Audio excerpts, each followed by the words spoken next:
हिंदुस्तान की धरती पर कदम रखते ही ऋषि सुनक की आंखों से छलक पड़े आंसू। भारत की मिट्टी को चूम कर लगाया जय सिया राम का नारा। सनातन विवाद के बीच ऋषि सुनक ने बोली ऐसी बात, मुंह छिपाने को मजबूर हो गए उदयनिधि स्टालिन। एयरपोर्ट पर ही बजने लगी तालियां। पीएम मोदी के साथ डिनर के बाद बाइडेन ने बोली ऐसी बात, दुश्मन देशों को लगा सबसे बड़ा आघात। अब कहां जाकर मुंह दिखाएंगे चीन और पाकिस्तान।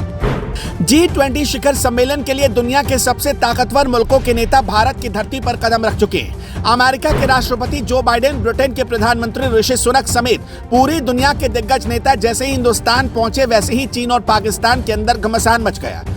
रूस पछता रहा है तो चीन छाती पीट रहा है। चीन और रूस के राष्ट्रपति मन ही मन इस बात का अफसोस कर रहे कि भारत न जाकर उन्होंने बहुत बड़ी गलती कर दी। आज से G20 शिखर सम्मेलन की शुरुआत होने वाली है।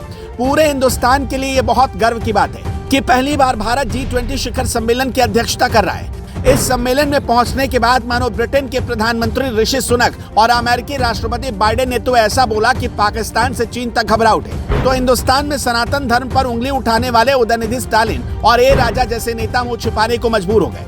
पहले बात करते हैं ब्रिटेन के प्रधानमंत्री ऋषि सुनक की। ब्रिटेन के प्रधानमंत्री ऋषि सुनक G20 शिखर सम्मेलन में हिस्सा लेने के लिए जैसे ही नई दिल्ली पहुंचे तो अपने विमान से उतरते ही उनकी आंखों में आंसू आ गए। आपको बता दें कि ऋषि सुनक एक हिंदू हैं और उससे पहले वो एक हिंदुस्तानी। विमान से उतरते ही ऋषि सुनक ने हिंदुस्तान की मिट्टी को चूम लिया।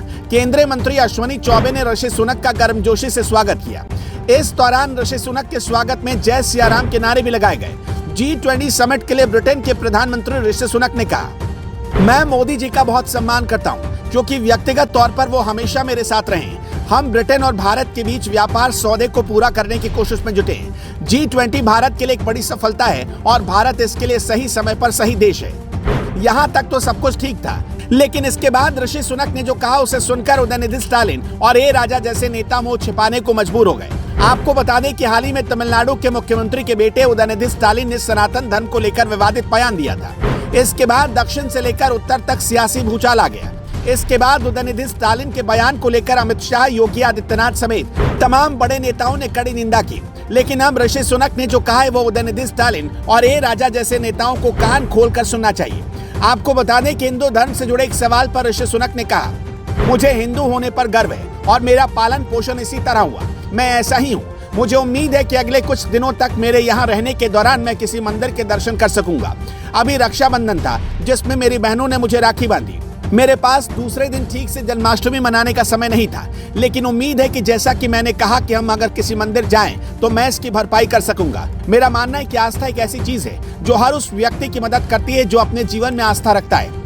ऋषि सुनक ने खुद को सबसे पहले एक हिंदू बताया और कहा, सनातन में पैदा होना मेरे लिए बहुत गर्व की बात है। ऋषि सुनक के साथ साथ अमेरिकी राष्ट्रपति जो बाइडेन भी G20 शिखर सम्मेलन के लिए दिल्ली पहुंच गए। एयरपोर्ट से सीधा उतरते ही जो बाइडेन इतने उत्सुक थे कि वो पीएम मोदी से मिलने के लिए उनके आवास पर पहुंच गए। इस दौरान जो बाइडेन ने भागकर पीएम मोदी को गले लगाया। इसके बाद बाइडेन और पीएम मोदी ने एक साथ डिनर भी किया। इस बीच कई अहम मुद्दों को लेकर बातचीत हुई। बातचीत के बाद बाइडेन ने एक ऐसा ट्वीट किया जिसके बाद रूस, चीन और पाकिस्तान जैसे देशों के होश उड़ गए। बाइडेन ने पीएम मोदी की तस्वीर को साझा करते हुए लिखा, आपको देखकर अच्छा लगा मिस्टर प्रधानमंत्री जी। भारत और अमेरिका G20 शिखर सम्मेलन के दौरान पुष्टि करेंगे कि दोनों देशों की साझेदारी पहले से कहीं ज्यादा मजबूत हो।